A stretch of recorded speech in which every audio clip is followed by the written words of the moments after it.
Good evening, everyone. We're excited to have you here. This is the next in our series of presentations to parents, and we're excited to have Dr. Del Speranza with us tonight. What's great about tonight is we're going to start talking about how we're engaging our youngest students, not only with Chromebooks but with a learning management system called Seesaw that came to our attention last year when we were closed and really piqued our interest over the summer. And not only what it offers for students, but what it allows us to do to really engage parents and families as well within their child's learning, and really get kids excited about not only being on a computer but producing, submitting work and getting some great feedback from teachers. So Dr. Del Speranza has been working hard with a number of other individuals within our great faculty. We have some talented teachers that have really taken this on since March, and well before that too, but have absolutely done everything they possibly can to make sure that we stay connected with our families throughout this closure and now this reopening. So it's a credit to them, and we look at Seesaw as another great addition through this reopening, and we will see this grow over time. Some students are starting to use it. Dr. Del Speranza is starting to model it in some of the classes, and as we onboard more students and become a true one-to-one program here in Hampton Bays, this is going to be the foundation of the interaction for kindergarten through second grade in regard to posting assignments, submitting assignments, and interacting with teachers, both students and parents. So I won't say much more other than thank you again for being here. If there's anyone that would be interested in tonight, please share our webinar link. And please look at those other links that I shared today and consider showing up for Edpuzzle, which will be on Thursday. And the library is going to jump on with us the following week. So I'll pass it over, and thank you again for coming out tonight. All right. Good evening, everybody. I'm just going to share my screen here. Okay, so all about Seesaw. So this program is really great. We have started to use it in a number of classrooms, particularly with our kindergartners so far, and they seem to absolutely love it. Just want to go over with everybody how we're going to be logging into Seesaw. I will be sharing this slideshow at the end with everybody so that you will have a copy of it with all of the links that are provided inside. But in order to get into Seesaw, we need to log in through something called Clever. You may have heard of Clever last year. This is a great program that allows quick and easy access for our students to many school apps. There's a couple of different ways to get onto Clever. The easiest way is if we go right to our Hampton Bays School website. Under For Students, we have this Clever portal login right here. And if you click on here, it will take you to our Clever login page that looks like this. You may see your students, your children coming home with a little barcode. It's a little square, looks like a little square barcode. That's going to enable them to log in with what we call a Clever badge. So they would be clicking on this option over here. And when they do so, the camera will turn on, they wave their little badge in front, and it signs them in. It's a quicker way for them to sign in so that they do not need to type their full login and email to get onto the computer. For right now, I'm going to log in with Google. So you can also log in with their Google account by clicking Login with Google. So I'm going to log in right here as a student. And when we log into Clever, we get access to a number of Hampton Bays apps or programs that we use within our school. Tonight, we're going to be talking about Seesaw. In the future, you may hear about something called iReady for Math. We have Nearpod. You can get on BrainPop through this link as well. So students would then be clicking on Seesaw to log in for their Seesaw portal. So all of that information, again, I will share this with you at the end. You're going to just go to that Clever page. If you have a Clever badge, they're going to log in by holding it up to the camera. If you do not have a badge, they will log in with their Google account credentials. Typically, that's their first and last initial, followed by a number at HB-schools, and their password is typically an animal, followed by 1234.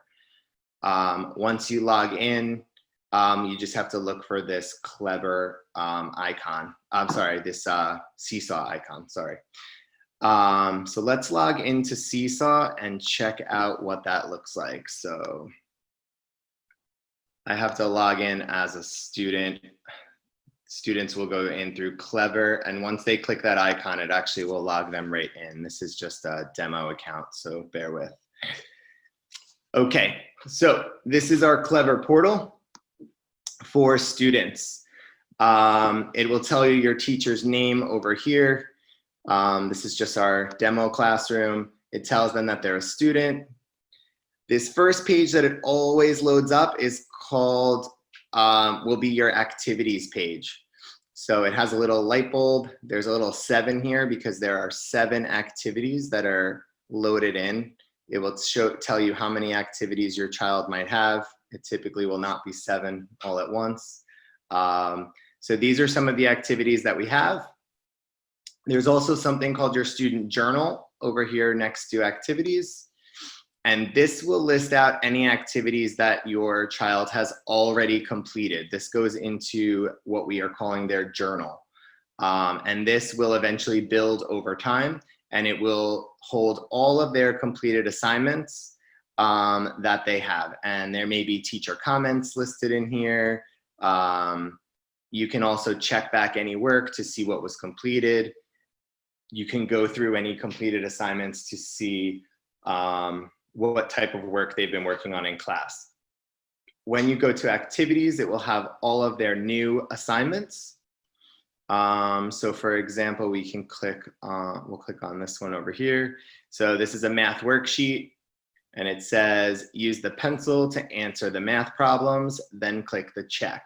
The great thing about using Seesaw is it uses a lot of icons so that students don't always have to be able to read all of the directions. By using picture clues, it can help them to decode what they're supposed to do for that assignment.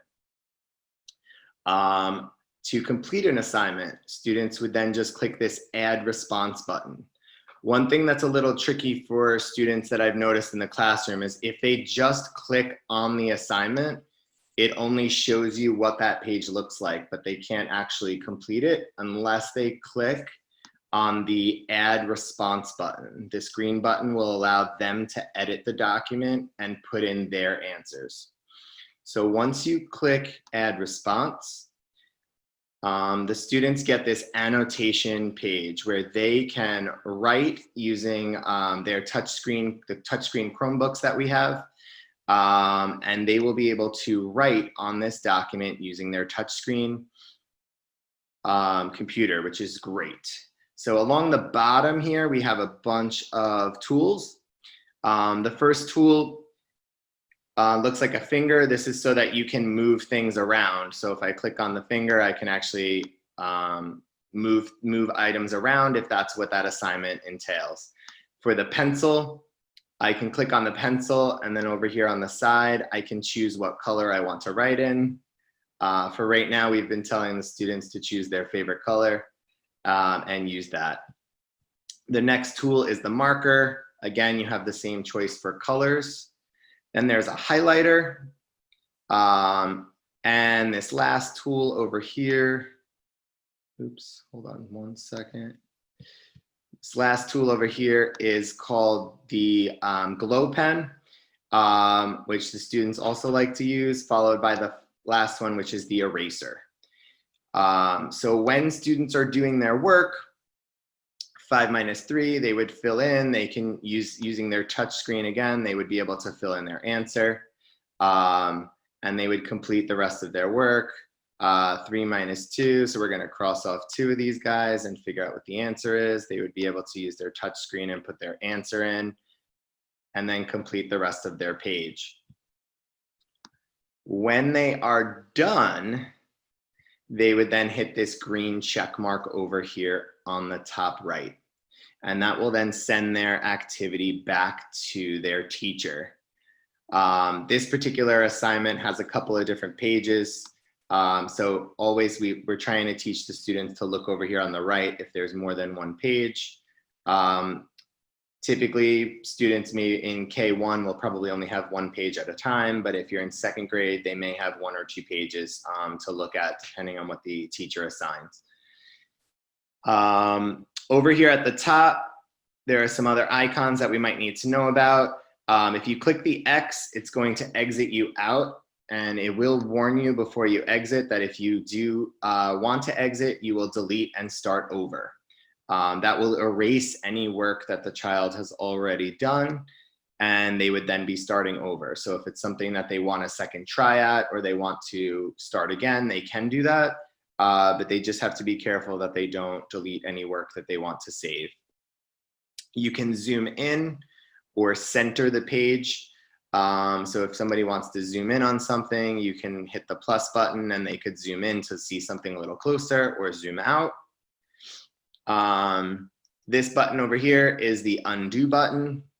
So if you make a mistake, 4 minus 1, and I put a 2, we're teaching the students to use this as like sort of an uh-oh button. They will press this button and it will undo the last thing that they did.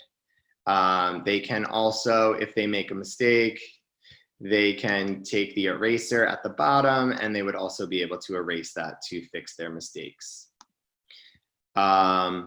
At any time, they can view the instructions right at the top center. So if they didn't fully read the directions on the first page, you can always click back on view instructions right in the middle and check what your directions are. If for some reason along the top you start doing an assignment but you need to take a break, you would hit this check draft button, and this will save student progress, and they can then come back later and complete the activity. The activity is not considered complete until you click the green check mark in the top right-hand corner over here. There's 4 more tools over on the side over here. The first one is a text box. So depending on the assignment, they might need to type out a word, maybe their name. So if the student's name is Mary, she can type in her name, and then she can move this text box anywhere around the screen that she might need to. So if she wants to put her name up here at the top, then her name would be on her assignment. There's also a microphone tool, which is super fun and super helpful to use. When you click on here, it will allow the student to record their voice. We are playing around with some assignments in class where perhaps the students, after listening or reading a story, will record and tell their favorite part of the story. So they would be able to record their voice here. Also, other assignments might be to record your voice reading a passage. So we can take a look at one of those assignments in a minute. But the students would just click on this record button to be able to record their voice. There's also a camera button, which would turn on the camera on the Chromebook so that students can take a picture of something that they've completed in class or a project that they've made. And then down here, we have these 3 dots, which bring up a couple of other options.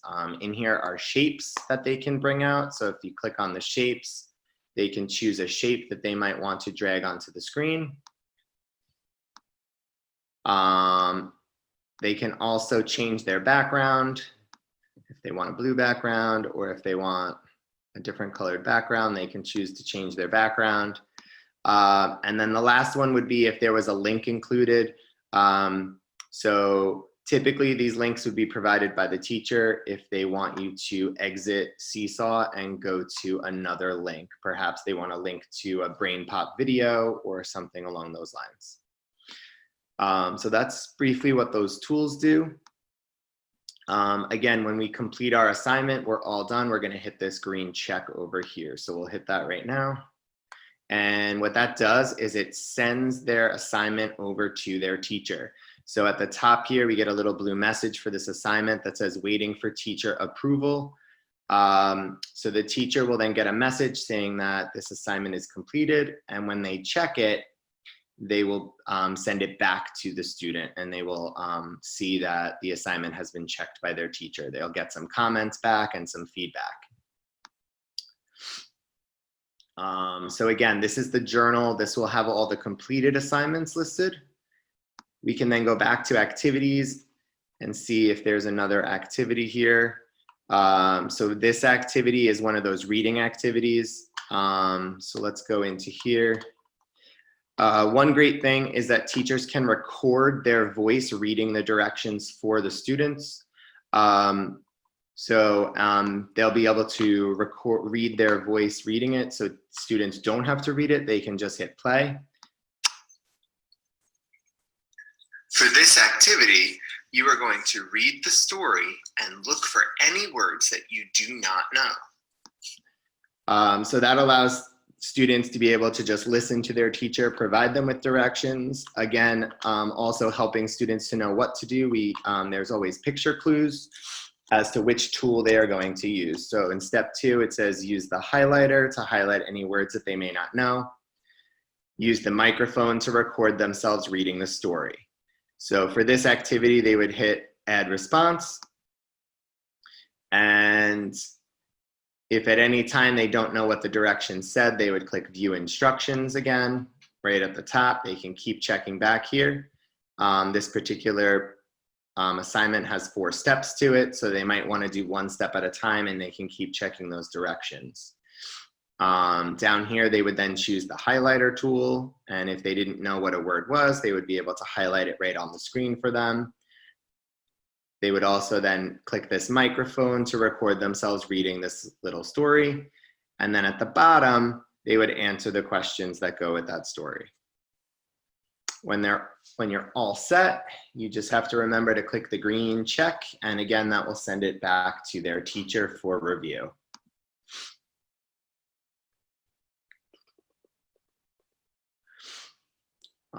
Okay, so this is the main student page. At any time, this big green plus is always up here. If a child wants to submit something to their teacher and it's not an assignment, maybe they want to send them a message, they drew them a picture, they can at any time click this add button, and it lets them choose what they want to add. Maybe they want to send a video to their teacher, maybe they want to create a drawing for them, send a picture. I can show you an example when we look at the parent page of what the photo option would look like in a couple of minutes. So these options are always there for the child to send something to their teacher. I know back in March, I would have liked that when we didn't have as close contact with our students. It would have been great to get some videos or messages from them. So that feature on here is super cool. Then over here, next to activities, after they complete all their activities for the day or for the week, those will go away. And it will eventually say that you have none left until the teacher reviews them. Next to this, we have our inbox. This would be messages provided from your teacher to the child.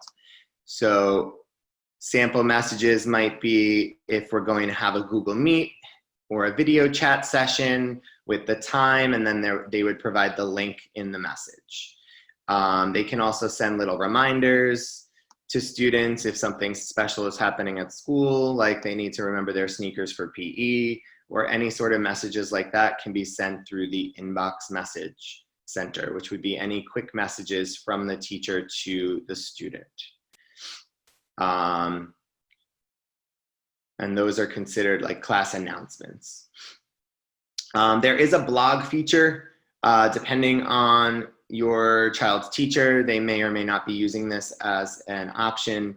The blog allows you to post activities that students have completed to a classroom blog, and you can post pictures, and then anybody who's in our Seesaw network, it is a closed network, so only people who are in your class can see it, but students can then leave comments for one another. They can give them a little comment, tell them how they like the picture that they drew, or an activity, or if they made a video. So this is like a cute little way to just promote digital citizenship and give kids like a little ownership and an ability to share their activities. This will be a teacher choice whether or not they want to have that feature activated in their class. So that may or may not be on your screen. I don't know if there are any questions so far about the student portal. This is pretty much all that the students will see on their end. Let me just check if there are any questions. See, we got one thing in the chat here. No questions. Okay. So up next would be the teacher portal. So we went over, once you're logged in, what this looks like. Again, I will share this with you at the end. When you complete an activity, you always need to make sure you're clicking on this plus add response button. This is just a quick little screenshot that I took to tell you what each one of these tools will do. And then they have the tools along the bottom. And this is about those announcements in the inbox. All right, so this is called Seesaw Class, what I've just showed you so far. This would be used both in class and or if students are at home. There is a second component to Seesaw called Seesaw Families. And what Seesaw Families will do is Seesaw Families allows parents to easily communicate with the child's teacher and also to see any student work that has been completed. And you will receive family announcements through the Seesaw Family app. This is an app that is free and available in the App Store. So if you'd prefer to have it on your phone, you can download this app through the App Store. It's called Seesaw Family. You just have to keep in mind when logged into Seesaw Family, you can only see completed work and you cannot add or complete any new assignments. To get to Seesaw Family for parents, you would go to app.seesaw.me. This is a live link, so when I share this out at the end, you'll be able to click on here. And when you go there, you will need this letter that you will, if you have not already received from your child's teacher, you will be receiving one. It's a little letter that has a barcode, and there are directions on how to log in from your smartphone or from a computer. Class codes, these little barcodes, expire after 7 days. So if you get a letter and are just busy that week and you don't get a chance to log in, you will have to request a new code after 7 days. The codes do expire. You only need the code one time to log in. After creating your account, you'll be able to log in after that without any problems. So let's take a look at what the Seesaw Family app looks like. So now we're going to take a look at this page. For this, we would say, I am a family member. And when we log in here,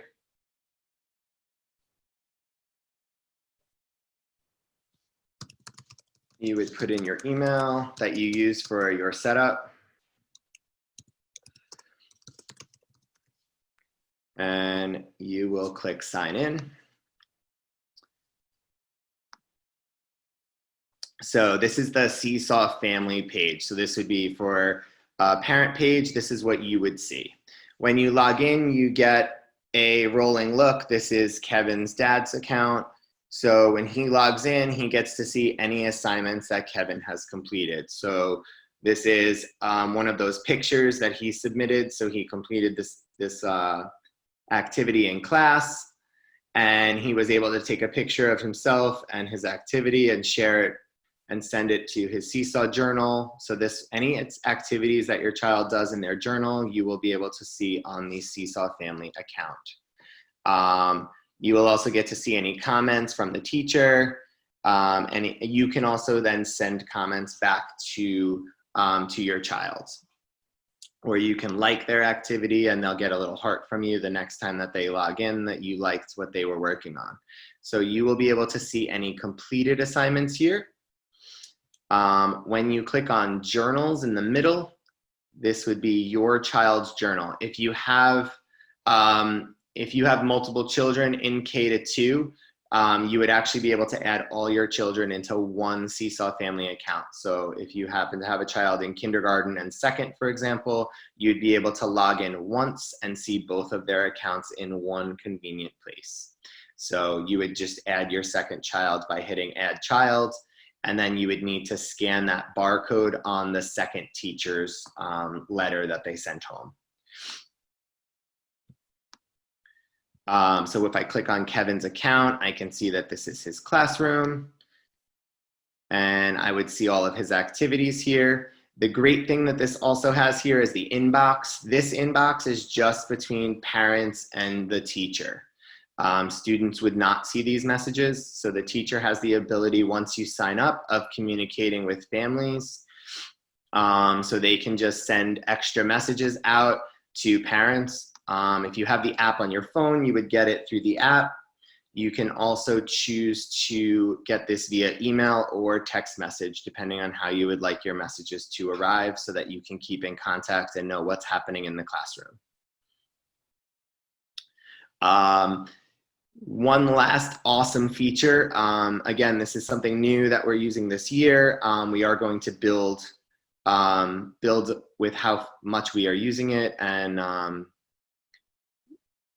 we will be doing more and more assignments with it. But what is super cool, I think, is at the end of the year, as a family member, you will be able to log in over here, and by clicking on your name in the top left-hand corner, you can actually click on this gear over here and go to account settings. And this is something we can remind families of later in the year.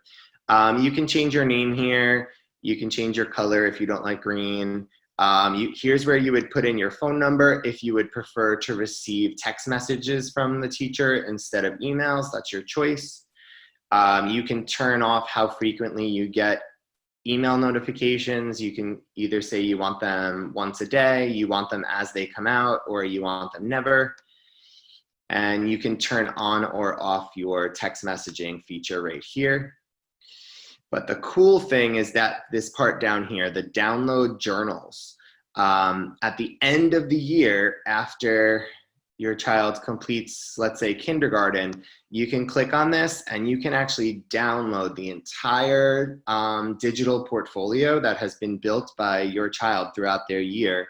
And it'll include all of their completed assignments, any pictures that they've taken throughout the year, any video messages. And when this downloads, you actually get a nice, cool, really cool PDF that you could save, which would have all of the activities that your child has completed, along with any photos, and all of that just downloads super nice and cool into a really cool PDF that you can then save, which is kind of a cool way to digitally archive an entire school year of work. So I thought that that was kind of a cool feature that we will have for this year for our K-2 students.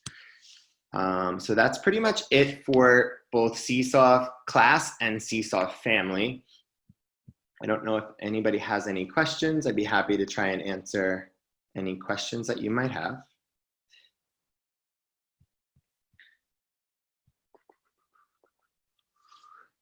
I don't see any questions. I'm gonna take the link for this PowerPoint that I made, and I can drop this in the chat for you so that you can then click on it and you will have access to it. And that link will be live so that you can go back and check on the notes in case you forget how to log in, or if you need to remember how to get back to Clever. All of that information will be on here for you.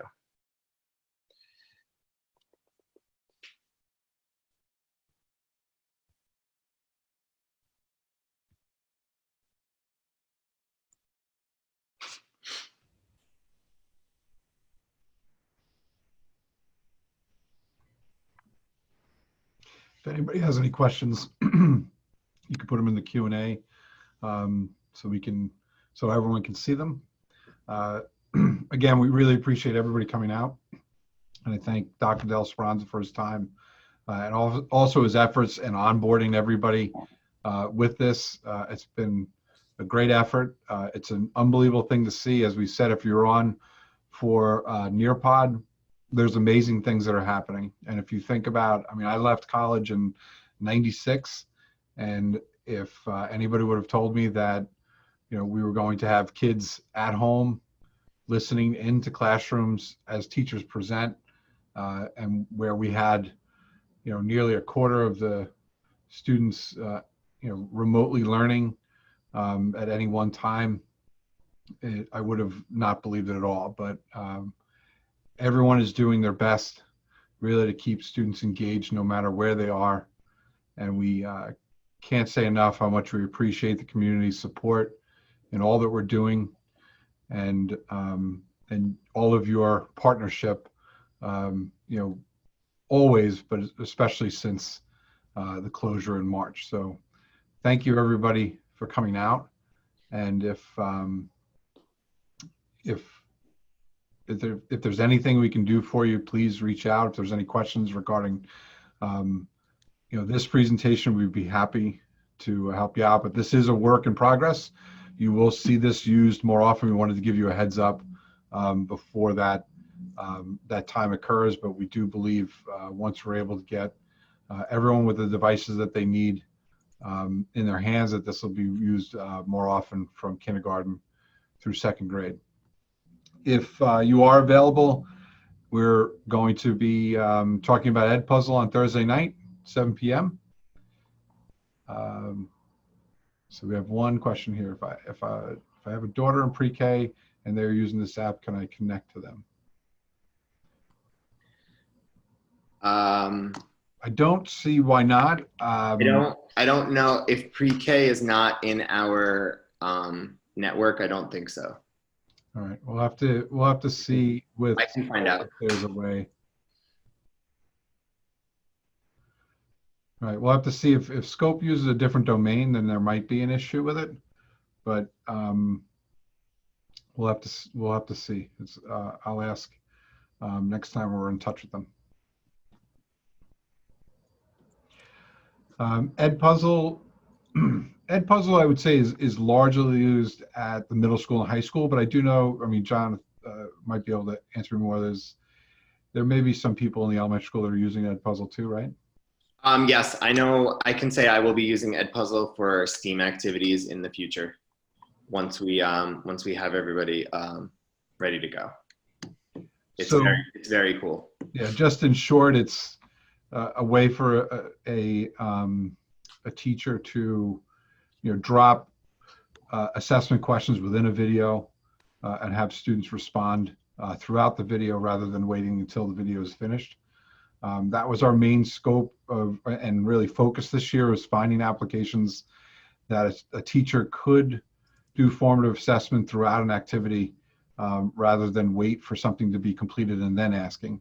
And I feel like things are working quite nicely that way. Any other questions?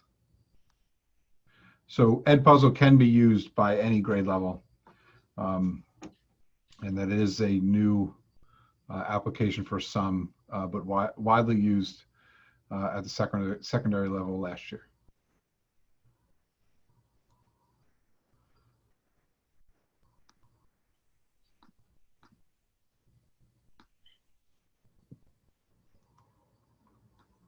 All right. Well, thank you again, everyone, for coming out. And thanks again, Dr. Del Speranza. Have a great night. Have a great night.